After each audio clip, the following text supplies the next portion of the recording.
ಆತ್ಮೀಯ ಶಿಕ್ಷಕರೇ, ಅಂಜು ಸಕಲೇಶ್ಪುರ ಯೂಟ್ಯೂಬ್ ಚಾನಲ್ಗೆ ಸ್ವಾಗತ.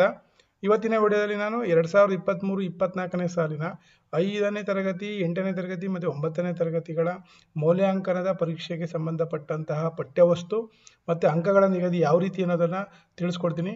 ಈ ಒಂದು ವಿಡಿಯೋ ಇಷ್ಟ ಆದರೆ ನಮ್ಮ ಯೂಟ್ಯೂಬ್ ಚಾನಲನ್ನು ಸಬ್ಸ್ಕ್ರೈಬ್ ಮಾಡಿ ಅಂತ ಹೇಳ್ತಾ ಪ್ರಾರಂಭವನ್ನು ಮಾಡೋಣ. ಈ ಒಂದು ಆದೇಶ ಬಂದು ಆಯುಕ್ತರ ಕಚೇರಿ, ಶಾಲಾ ಶಿಕ್ಷಣ ಮತ್ತು ಸಾಕ್ಷರತೆ ಇಲಾಖೆ, ಬೆಂಗಳೂರು ಇವರ ವತಿಯಿಂದ ಪ್ರಕಟ ಆಗಿರುವಂಥದ್ದು. ದಿನಾಂಕ 30/12/2023. ಇದೊಂದು ಪರಿಷ್ಕೃತ ಸುತ್ತೋಲೆ ಆಗಿರುತ್ತೆ. 2023-24ನೇ ಸಾಲಿಗೆ 5ನೇ ತರಗತಿಗೆ ಮತ್ತು 8ನೇ ತರಗತಿಗೆ ಮತ್ತು 9ನೇ ತರಗತಿಗೆ ಮೌಲ್ಯಾಂಕನ ಪರೀಕ್ಷೆಯನ್ನು ನಡೆಸಲಾಗ್ತದೆ.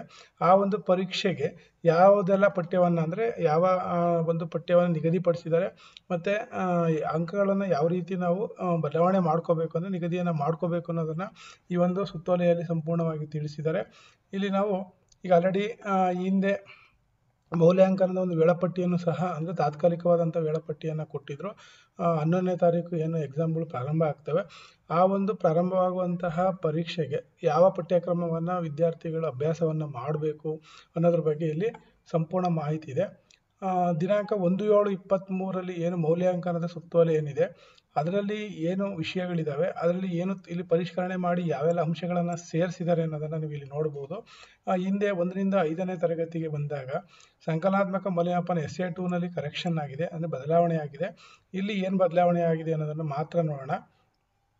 2023-24ನೇ ಸಾಲಿನ ಶೈಕ್ಷಣಿಕ ಮಾರ್ಗದರ್ಶಿಯಲ್ಲಿ ನೀಡಿರುವಂತೆ ನೋಡಿ, ಇದು ಪರ್ಟಿಕ್ಯುಲರ್ಲಿ 5ನೇ ತರಗತಿಗೆ ಮಾತ್ರ. 23-24ನೇ ಸಾಲಿನ ಶೈಕ್ಷಣಿಕ ಮಾರ್ಗದರ್ಶಿಯಲ್ಲಿ ನೀಡಿರುವಂತೆ ನವೆಂಬರ್ 2023ರಿಂದ ಫೆಬ್ರವರಿ 2023ರವರೆಗಿನ ಪಠ್ಯವಸ್ತುವನ್ನು ಪರಿಗಣಿಸುವುದು ಅಂತ ಇದೆ. ಅಂತಂದರೆ ಅರ್ಧ 2 ಬುಕ್ಗಳು ಏನಿದೆ, ಫಸ್ಟ್ ಸೆಮ್ ಸೆಕೆಂಡ್ ಸೆಮ್ ಅಂತೇಳಿ, ಅದರಲ್ಲಿ ಏನು SA 1ಗೆ ಮಾಡಿದ್ದೀವಿ ಅದನ್ನು ಬಿಟ್ಟು ಇನ್ನು ಉಳಿದಿರುವಂಥ ಸಿಲೆಬಸ್ ಏನಿದೆ ಆ ಸಿಲೆಬಸ್ಸನ್ನು ಪಠ್ಯವಸ್ತು ಅಂತೇಳಿ ಪರಿಗಣನೆಯನ್ನು ಮಾಡಲಾಗಿದೆ 5ನೇ ತರಗತಿಗೆ. ಅದೇ ರೀತಿ SA 2ಗೆ ಬದಲಾಗಿ ನಡೆಸುವಂತಹ ಮೌಲ್ಯಾಂಕನಕ್ಕೆ ಎಲ್ಲ ಭಾಷೆ ಮತ್ತು ಕೋರ್ ವಿಷಯಗಳಿಗೆ 10 ಅಂಕಗಳಿಗೆ ಮೌಖಿಕ ಮತ್ತು 40 ಅಂಕಗಳಿಗೆ ಲಿಖಿತ, ಒಟ್ಟಾರೆ 50 ಅಂಕಗಳಿಗೆ ಮೌಲ್ಯಾಂಕನವನ್ನು ನಡೆಸಲಾಗ್ತದೆ. ಅದನ್ನು 20 ಅಂಕಗಳಿಗೆ ಪರಿವರ್ತನೆ ಮಾಡಲಾಗ್ತದೆ. ಅಂತಂದರೆ ಓರಲ್ಲು 10 ಅಂಕಕ್ಕಿರುತ್ತೆ 5ನೇ ತರಗತಿಗೆ. ಅದೇ ರೀತಿ ರಿಟರ್ನ್ ಎಕ್ಸಾಮ್ ಬಂದು 40 ಅಂಕ ಇರುತ್ತೆ. ಟೋಟಲ್ ಇದು 50 ಅಂಕ ಆಗುತ್ತೆ. ಈ 50 ಅಂಕವನ್ನು ಅವರು 20%ಕ್ಕೆ ಪರಿಗಣಿಸಬೇಕು. ಯಾಕೆ ಅಂತಂತಂದರೆ ಅಂದರೆ 50 ಅಂಕವನ್ನು 20ಕ್ಕೆ ಯಾಕೆ ಪರಿವರ್ತಿಸಬೇಕು ಅಂತಂದರೆ SA 2ನಲ್ಲಿ ನಾವು ಅಷ್ಟು ಅಂಕಗಳನ್ನು ಮಾತ್ರ ಅಲ್ಲಿ ನಾವು ನಿಗದಿ ಮಾಡ್ಕೊಂಡಿರ್ತೀವಿ 20%. ಹಾಗಾಗಿ ಅಷ್ಟು ಅಂಕಗಳಿಗೆ ಅದನ್ನು ಕನ್ವರ್ಟ್ ಮಾಡ್ಕೋಬೇಕಾಗತ್ತೆ. ನೀವು ಫಲಿತಾಂಶವನ್ನು ನಿರ್ಣಯ ಮಾಡಬೇಕಾದ್ರೆ FA1, FA2, FA3, FA4 SA 1ಗೆ already ಏನು ಆಗಿರ್ತವೆ, ಆಗ SA 2ದು ಏನು ನಡೆಯುತ್ತೆ ಅದರ ಅಂಕಗಳನ್ನು ಪರಿಗಣಿಸಿ ಒಟ್ಟು ನೋಡಿ FA1 4 FAಯಿಂದ 60 ಆಗುತ್ತೆ. ಅಂದರೆ 15 ಒಂದು ಈಚ್ FA 15 ಮಾರ್ಕ್ಸು, ಅಲ್ಲಿ 4 FA 60 ಆಗುತ್ತೆ. ಈಗ ಆಲ್ರೆಡಿ SA 1 ಆಗಿದೆ, ಅದು 20 ಅಂಕ. ನೆಕ್ಸ್ಟ್ ಏನು SA 2 ನಡೆಯುತ್ತೆ ಅದು 50 ಅಂಕಗಳನ್ನು ಇಲ್ಲಿ 20 ಅಂಕಕ್ಕೆ ಪರಿವರ್ತಿಸ್ಕೋತೀವಿ. ಅಲ್ಲಿಗೆ ಒಟ್ಟು 100 ಅಂಕ ಆಗುತ್ತೆ. ಈ 100 ಅಂಕವನ್ನು ಅವ್ರು ಏನು ಮಾಡಬೇಕು, ಅಂತಿಮ ಫಲಿತಾಂಶ ಅಂತೇಳಿ ಪರಿಗಣಿಸಬೇಕಾಗತ್ತೆ. ಶಾಲೆಗಳಿಂದ ಸ್ಯಾಟ್ಸ್ನಲ್ಲಿ ದಾಖಲಾಗಿರುವ FA1, FA2, FA3, FA4, SA 1 ಅಂಕಗಳೊಂದಿಗೆ SA 2ನ ಪರಿವರ್ತಿಸಿದ 20 ಅಂಕಗಳನ್ನು ಮೇಲ್ಕಂಡಂತೆ ಪರಿಗಣಿಸಿ ಫಲಿತಾಂಶವನ್ನು ನಿರ್ಣಯ ಮಾಡಬೇಕಾಗುತ್ತೆ. ಇದು 5ನೇ ತರಗತಿಗೆ ಸಂಬಂಧಪಟ್ಟಂಥದ್ದು. ಇನ್ನೇನು ಅಂಥ ಬದಲಾವಣೆಗಳಾಗಿಲ್ಲ. ಇಲ್ಲಿ ಏನಿತ್ತು, ಮೊದಲು 30 ಲಿಖಿತ 20 ಮೌಖಿಕ ಅಂತ ಇತ್ತು.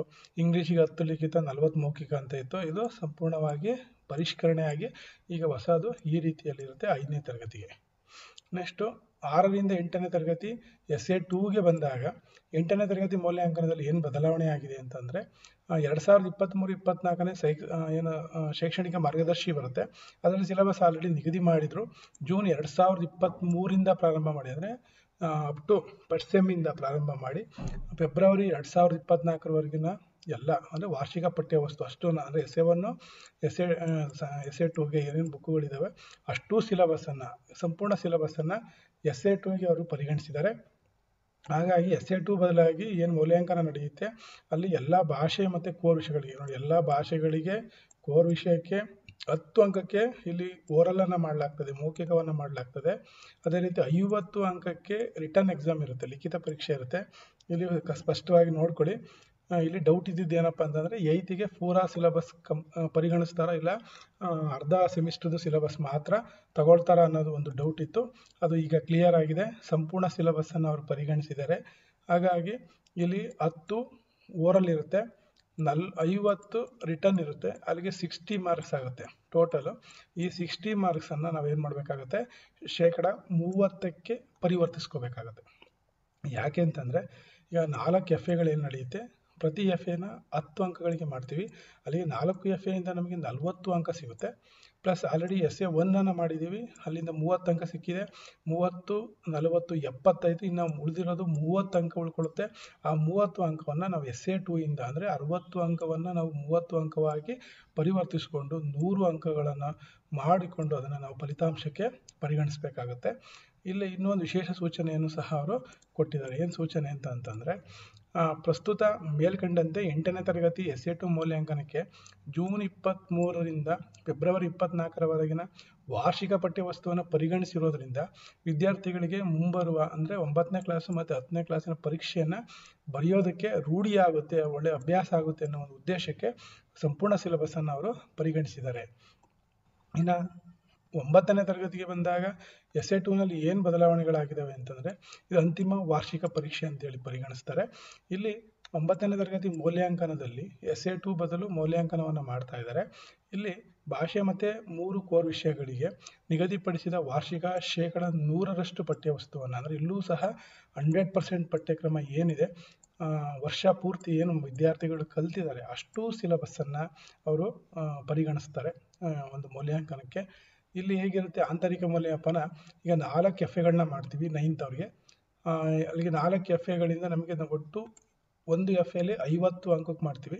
ಅಲ್ಲಿ 2 ಚಟುವಟಿಕೆ ಪ್ಲಸ್ಸು 1 ಸಾಧನ ಪರೀಕ್ಷೆ, ಅಲ್ಲಿಗೆ 50 ಆಗುತ್ತೆ. ಅಂಥವು 4 ಆಗುತ್ತೆ, ಅಲ್ಲಿಗೆ 200 ಅಂಕ ಆಗುತ್ತೆ.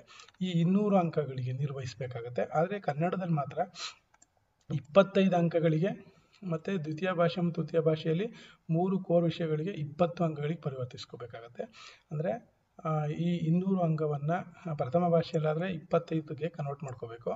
ಇನ್ನು ಉಳಿದಂತೆ ಎಲ್ಲ 2 ಭಾಷೆ ಮತ್ತು 3 ಕೋರ್ ಏನಿದೆ ಅದನ್ನು ನಾವು 20%ಕ್ಕೆ ಕನ್ವರ್ಟ್ ಮಾಡಿಕೊಂಡ್ರೆ ಅಲ್ಲಿಗೆ ಎಷ್ಟಾಗುತ್ತೆ, ನಮಗೆ ಸಿಗುವಂಥ ಅಂಕಗಳನ್ನು ಆಂತರಿಕ ಮೌಲ್ಯಮಾಪನಕ್ಕೆ ನಾವು ಪರಿಗಣಿಸಬೇಕಾಗುತ್ತೆ. ಅಲ್ಲಿಗೆ ಒಟ್ಟು 125 ಆಗುತ್ತೆ ನೋಡಿ. 25 ಕನ್ನಡದ್ದು, ಇನ್ನೆಲ್ಲವೂ ಸೇರಿದರೆ 125 ಅಂಕ ಸಿಗುತ್ತೆ.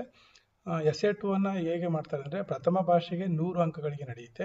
ಇನ್ನು ಉಳಿದಂತೆ 2 ಭಾಷೆ ಮತ್ತು ಕೋರ್ ವಿಷಯಗಳಿಗೆ 80 ಅಂಕಕ್ಕೆ ಈ ಒಂದು ಮೌಲ್ಯಾಂಕನ ನಡೆಯುತ್ತೆ. ಅಲ್ಲಿಗೆ 100 ಮತ್ತು ಇನ್ನು 80 ಅಲ್ಲಿ 400, ಅಲ್ಲಿಗೆ 500 ಅಂಕ ಆಗುತ್ತೆ. 500 ಪ್ಲಸ್ ಇಲ್ಲಿ 125, ಅಲ್ಲಿಗೆ 625 ಆಗುತ್ತೆ. 625ಕ್ಕೆ ಈ ಒಂದು ಮೌಲ್ಯಾಂಕನ ನಡೆಯುತ್ತೆ. ಅಂದರೆ ಪ್ರತಿ ವಿಷಯಕ್ಕೆ ಕನ್ನಡವನ್ನು ಹೊರತುಪಡಿಸಿ 100 ಅಂಕಕ್ಕೆ ನಡೆಯುತ್ತೆ. ಕನ್ನಡ ಒಂದು ಮಾತ್ರ 125ಕ್ಕೆ ನಡೆಯುತ್ತೆ. ಅಂತಿಮವಾಗಿ ಫಲಿತಾಂಶ ನಿರ್ಧರಿಸಲು ಆಂತರಿಕ ಮೌಲ್ಯಮಾಪನದ ಅಂಕಗಳು ಮತ್ತು SA 2 ಬದಲಾಗಿ ನಡೆಸುವ ಮೌಲ್ಯಾಂಕನ ಲಿಖಿತ ಪರೀಕ್ಷೆ ಅಂಕಗಳನ್ನು ಪರಿಗಣಿಸುವುದು ಅಂತ ಹೇಳಿದ್ದಾರೆ. ಅಂದರೆ ಈ FA ಪ್ಲಸ್ ಈಗ ಏನು SA 2 ನಡೆಯುತ್ತೆ ಅದರ ಒಟ್ಟು ಅಂಕಗಳನ್ನು ಸೇರಿಸಿಕೊಂಡು ನಾವು ಫಲಿತಾಂಶವನ್ನು ಘೋಷಣೆ ಮಾಡಬೇಕಾಗತ್ತೆ. ಇದು ತಿದ್ದುಪಡಿಯಾಗಿರುವಂತಹ ಅಂಶಗಳಾಗಿರುತ್ತೆ.